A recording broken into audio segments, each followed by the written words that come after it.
आज के इस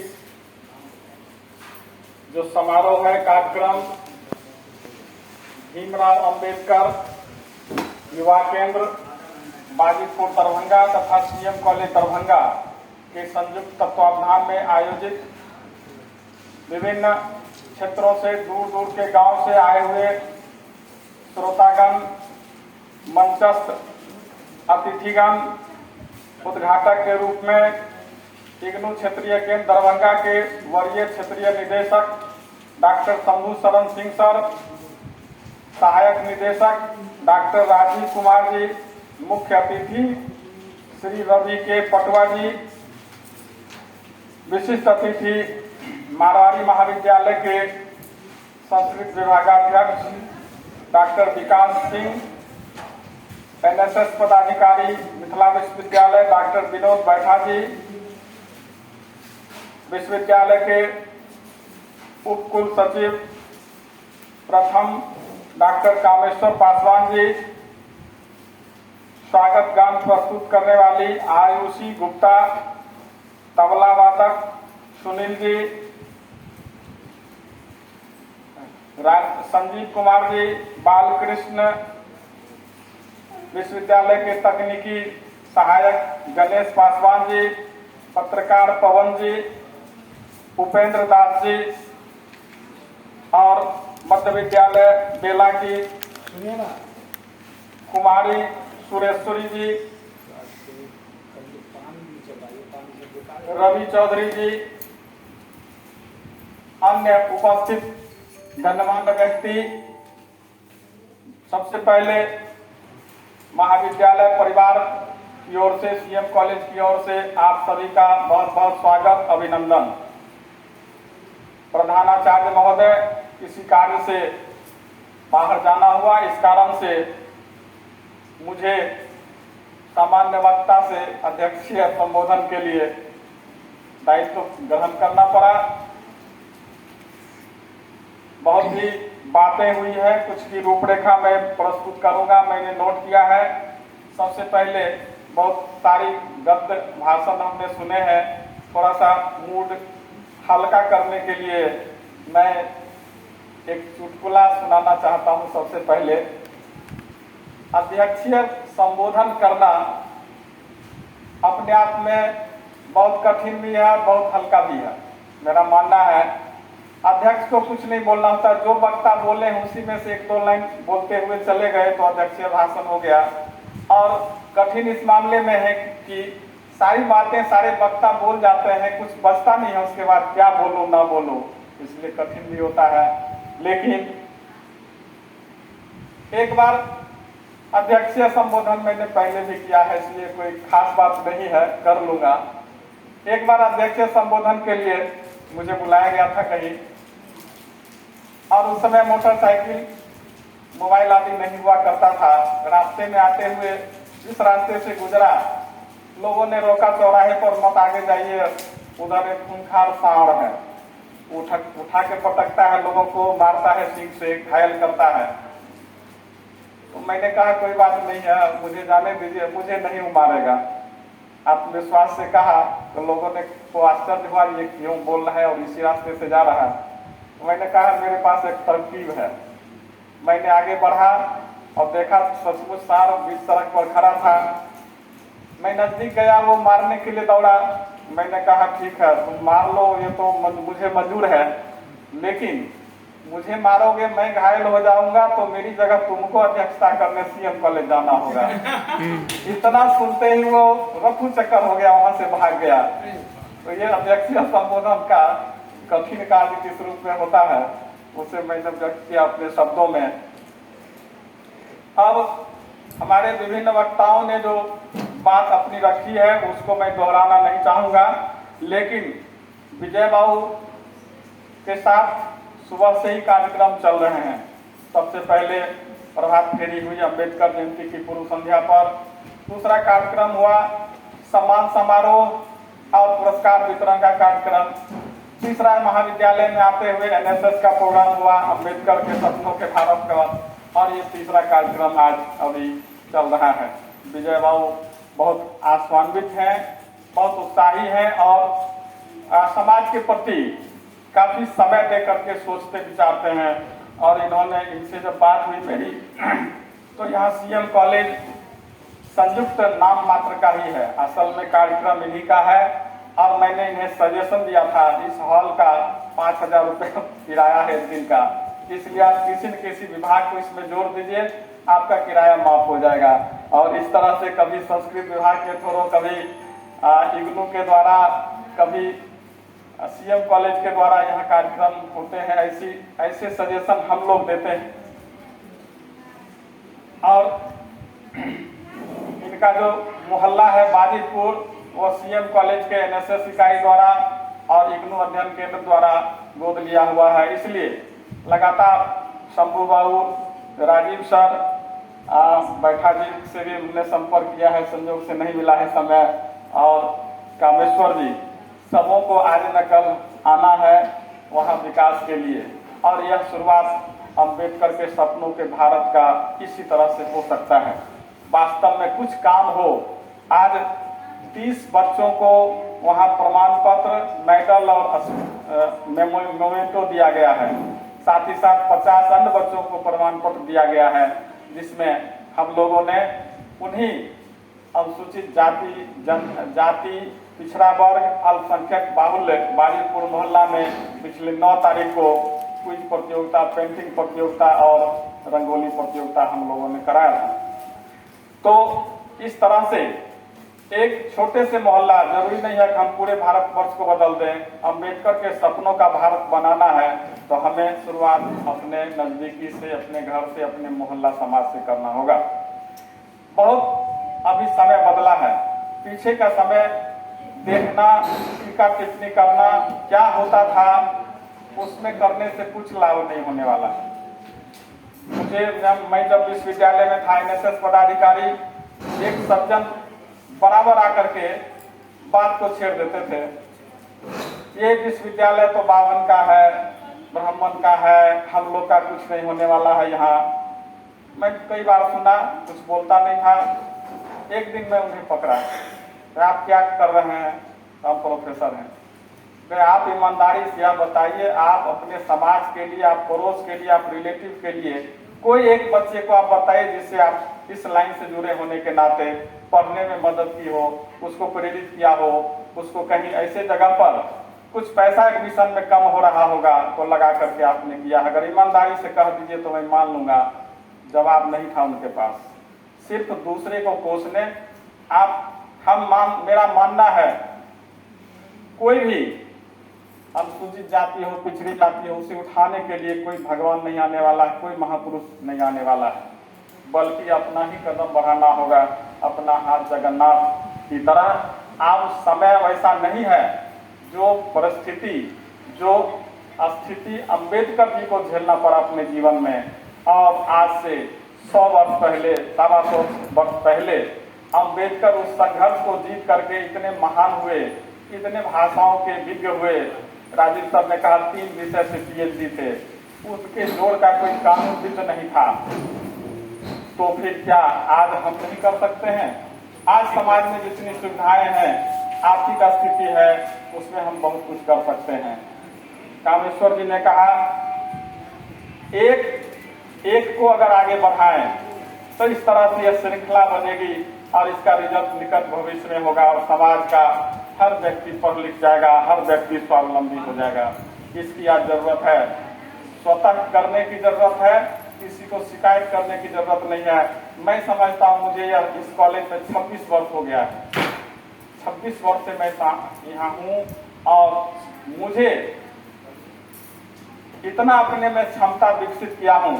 मुझे लेट नहीं हुआ है। मैं डेली आता हूँ 10 बजे और जाता हूँ 7 बजे, 8 बजे, 9 बजे, 9:30 बजे, और हॉस्टल चला गया तो 1:30 बजे रात, 2 बजे रात में। कोई थकान नहीं है, कुछ करना है, यह मन ठान करके आता हूँ।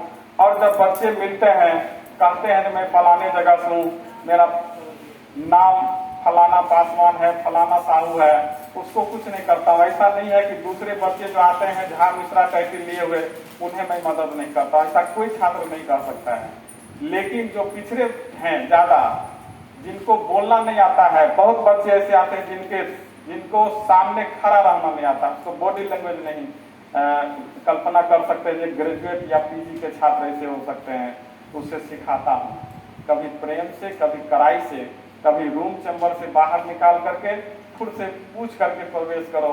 इस तरह से उसका पर्सनालिटी डेवलपमेंट अनुशासन मैं करता हूँ। खैर, ये तो मेरी बात हुई। कुछ सुझाव मैं देना चाहता हूँ। आज शंभू बाबू ने कहा इग्नू एक बहुत अच्छा माध्यम हो सकता है, खास करके जो पिछड़े हैं, दलित हैं, उनके लिए रोजगार का परक कई योजनाएं हैं, कई कोर्स हैं उसमें, जिसको करके हमारे छात्र स्वास्थ्य के क्षेत्र में जा सकते हैं, सेवा के क्षेत्र में जा सकते हैं, शिक्षा के क्षेत्र में, प्रशासन के क्षेत्र में जा सकते हैं। उसी तरह से अगर थोड़ा बड़ा योजना जरूर है, लेकिन ये अगर क्रियान्वित हो, एक अम्बेडकर छात्रावास है यहाँ दरभंगा में, लेकिन अगर कोई और छात्रावास बनता है तो उसमें छात्र काफी लाभान्वित हो सकते हैं। मैं अपने स्वजात का एक उदाहरण देना चाहता हूँ। हम लोगों का पटना गुलरी घाट में महेंद्रू में एक चौरसिया छात्रावास है, वो 82 में खुला था। एक डॉक्टर समस्तीपुर के डॉक्टर फुलेंद्र भगत ने इसे खोला था, बहुत मेहनत। जब वो मेडिकल के छात्र थे पीएमसीएच में, डेरा की कभी कठिनाई हुई तो उन्होंने एक छात्रावास चंदा दान करके 10 रुपया, 5 रुपया, 20 रुपया छुट्टी के दिनों में जाकर के गांव-गांव तहसील करके उन्होंने बनाया, और उसका परिणाम है आज मेरे जाति में इतने अधिक विकसित हुए हैं छात्र, आईएएस, आईपीएस, मेडिकल, इंजीनियरिंग, कोई गिनती नहीं है उसकी। और मैं उस छात्रावास में 5 साल रह करके पढ़ा हूँ, और उसका लाभ मैंने देखा भी। 5000 विद्यार्थी उस छात्रावास के आसपास चौरसिया समाज के हैं। ये प्रतिबिंब, ये सकारात्मक कदम हो सकता है अगर अपने समाज को आगे बढ़ाना है, प्रण लेना है। पैसे की कोई कमी नहीं आएगी, पैसे की कमी नहीं है। आज के जमाने में विश्वनाथ ठाकुर प्रधानाचार्य ने भी कहा था, चौपाल जाति का एक बैठक इस कक्ष में हुआ था, और उन्होंने कहा था अगर छात्रावास बनवाइए, शिक्षा का विकास के लिए आगे बढ़िए, तो मैं अपने कोष से 1 लाख रुपया देने के लिए तैयार हूँ। इसी तरह से अगर छात्रावास बनता है तो मैं समझता हूँ मूर्त रूप में लोग देखेंगे और प्रेरित होंगे, समझेंगे, उसका लाभ दीर्घगामी और लघुगामी दोनों रूप से होगा। शिक्षा का अलग जगाने की बात दयानंद जी ने, अभी कामेश्वर पासवान जी ने कहा, निश्चित रूप से एक छोटा सा ही गांव लें, उसमें 5 व्यक्तियों की कमेटी बनाएं और वो बच्चों को स्कूल भेजें, नियमित रूप से भेजें, शिक्षक से संपर्क में रहें और देखें क्या बच्चे कर रहे हैं। उसी तरह से महिलाओं के लिए, जो अधिक उम्र के व्यक्ति हैं, उनके लिए स्वरोजगार का व्यवस्था हो, लघु उद्योग करें, छोटे छोटे चीज करके वो पैसा कमाएंगे तो स्वतः बच्चे उनके पढ़ेंगे और उसका कहीं भी दमन नहीं होगा। मैं समझता हूँ, मैं यहाँ पर हूँ और मैं भी बीसी कैटेगरी से बिलोंग करता हूँ, लेकिन सीएम कॉलेज में आज के जमाने में नहीं है कोई मुझे दबा ले। ये शिक्षा का प्रभाव है, ये आत्मविश्वास है। प्रशिक्षण देने की व्यवस्था जैसे इग्नू द्वारा अभी दिया जा रहा है बाजीपुर मोहल्ला में, सिलाई और कटाई का, इस तरह अनेक प्रशिक्षण हो सकते हैं। मधुमक्खी पालन के हो सकते हैं, खाने पीने की जो सब्जियां बिकती है उस तरह के प्रशिक्षण दे करके आर्थिक लाभ कमाया जाता है। बच्चे आते हैं, प्रायः दलित वर्ग के, पिछड़े वर्ग के छात्र आते हैं, उससे अगर कोई विषय लेते हैं ऑनर्स या पीजी, तो मैं पूछता हूँ प्रायः ये विषय क्यों लिया है, उसके पास कोई जवाब नहीं होता है। बहुत कुरेदने पर बताता है कि बड़े भाई ने कहा, साथी ने लिया इसलिए मैंने लिया, उसको कुछ जानकारी नहीं हो सकती। इसलिए कैरियर काउंसलिंग किसी भी समाज के व्यक्ति हों, चाहे अपर के हों या लो के हों, उनको बैठा करके 5 टीचरों से अगर काउंसलिंग की व्यवस्था हो, जिस समय बच्चे मैट्रिक पास करते हैं, इंटरमीडिएट पास करते हैं, उसी समय उसके कैरियर काउंसलिंग होना चाहिए। किस दिशा में उसकी रुचि है, क्या उसकी क्षमता है, योग्यता है, क्या कर सकता है, और उसे फिर प्रेरित करके उस दिशा में आगे बढ़ाया जा सकता है। इसी तरह से बहुत सारे विद्यालय में जहाँ भेजने की बात है, जागरूकता चलाने की बात है, बहुत सारे गार्जियन ही खुद जागरूक नहीं है। शाम में शराब पीते हैं और बच्चों से अपेक्षा करते हैं जो बैठ के पढ़ ले, ये संभव नहीं है। बच्चे गार्जियन से सीखते हैं, अड़ोस पड़ोस से सीखते हैं, अपने बड़े भाई से सीखते हैं। इसलिए ये जागृति गार्जियन को भी लाना है, शिक्षा के महत्व को बताना है, और जो गलत आदत है, किसी की भी आदत है, उसको जल्दी से जल्दी छोड़ेंगे तो निश्चित रूप से आगे बढ़ेंगे।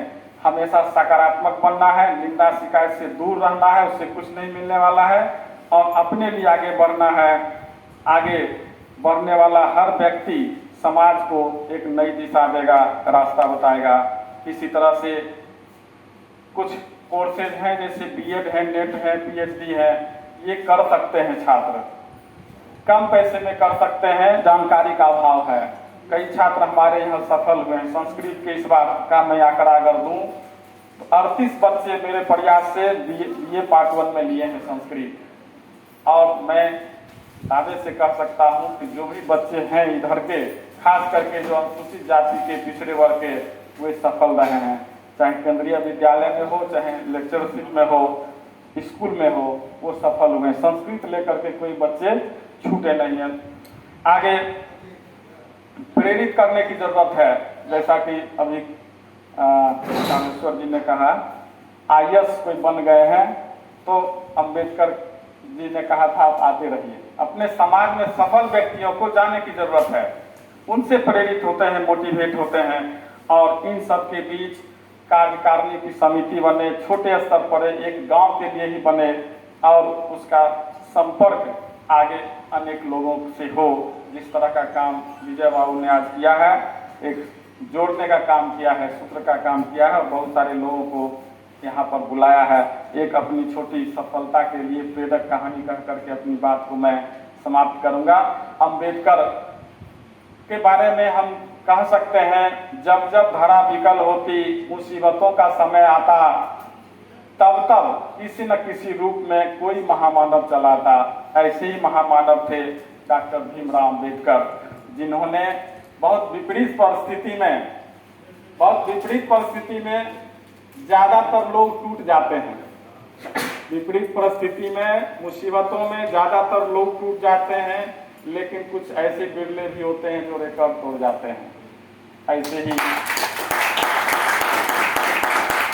बिरले भीमराव अम्बेडकर थे, जिन्होंने अपने शिक्षा के बल पर, अपने श्रम के बल पर समाज में बहुत आगे न केवल बढ़े, सफल ही नहीं हुए, बल्कि समाज के लिए बहुत उपयोगी हुए। आज मैं एक बात जरूर कहना चाहूँगा, सफल होना, उपयोगी होना, दोनों दो चीजें हैं। सफल होते हैं तो अपने परिवार के लिए होते हैं, समाज के लिए नहीं। समाज के लिए उपयोगी होना ज़्यादा जरूरी है। उपयोगी कोई जरूरी नहीं है कि बड़ा पद ही मिले, मैं नेता बनूं, मंत्री बनूं, तब भी उपयोगी हो सकते हैं। बहुत जिस स्तर में है वहीं पर हम समाज के लिए उपयोगी हो सकते हैं। तो अम्बेडकर के बताए रास्ते हमें समानता की ओर तब ले जाएंगे। जो अम्बेडकर कर सकते थे, उन्होंने बहुत कुछ कर दिया है, बहुत कुछ जागृति लाया। उन्होंने संविधान का निर्माण करके बहुत व्यवस्था कर गई। आज अब हम लोगों को करने की जरूरत है, और इसके लिए हमें ही अपनी शिक्षा, कुशलता, श्रम के बल पर आगे बढ़ना है, समाज को रास्ता दिखाना है। एक छोटी सी कहानी मैं कहता हूँ, प्रेरक है केवल। एक मंदिर में शिव भगवान की मूर्ति संगमरमर की बनी हुई थी, और उसी मंदिर में उसके फर्श भी संगमरमर के बने हुए थे।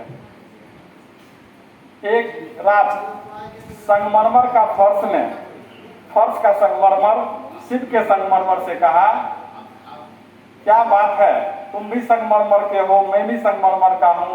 मेरे ऊपर से लोग पैर दे करके चले जाते हैं, तुम्हारे ऊपर दूध चढ़ाते हैं, जल देते हैं, फूल देते हैं, आरती करते हैं, प्रसाद चढ़ाते हैं। शिव वाला संगमरमर ने बहुत अच्छा उत्तर दिया। उसने फर्श वाले संगमरमर से कहा कि तुमने तरासे जाने का, हथौड़ी की चोट बहुत कम तुम खाए हो। मेरे ऊपर बहुत हथौड़ी चले हैं, नाक कान मुंह आंख बने हैं, मैं दर्द झेला हूँ, संघर्ष किया हूँ, इसलिए मेरी पूजा होती है।